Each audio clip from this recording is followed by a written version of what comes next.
पहिल्यांदा तर माझं स्वप्न होतं, की पायलट व्हायचं. बरं. जसं आपण विथ एज आपली स्वप्न चेंज होत जातात. तसं माझं पण होतं पहिल्यांदा पायलट व्हायचं. नंतर होतं, की एखादी बिझनेस वुमन व्हायचं ग्रॅज्युएशनला गेल्यावर. ग्रॅज्युएशनला गेल्यावर कधीच वाटलं नव्हतं, की मी एम-पी-एस-सी, येईन. ज्यावेळेस कॉलेजमधले बाकीचे विद्यार्थी अभ्यासाला जायचे. हं. मी असं त्यांच्याकडे बघून बघायचे, मला नाही व्हायचं हे कधी एका ठिकाणी इतक्या वेळ अभ्यास करणं, बसून करणं. आणि मग ग्रॅज्युएशन झालं.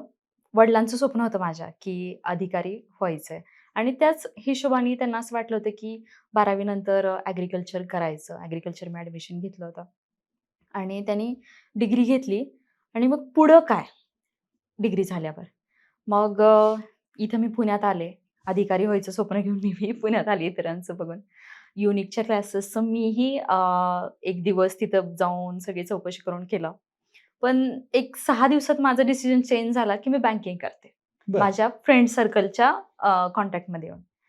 मग बँकिंगचा विचार केला. बँकिंगही केलं 6 महिने आणि fortunately, unfortunately I don't know तिथं अर्ध्या मार्काने माझा इंटरव्ह्यू राहिला.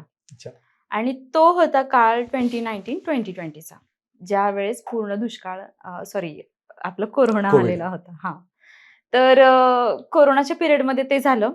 मग थोडंसं डाउनफॉल होतं. आपण काहीतरी सुरुवात केलेली असती आणि आपण लगेच अ, ठीक आहे माझं एक नाही एम पूर्ण झालं. डिमोरलाईज झालं. म्हणलं आता ह्याच्यापेक्षा मोठं काहीतरी करू.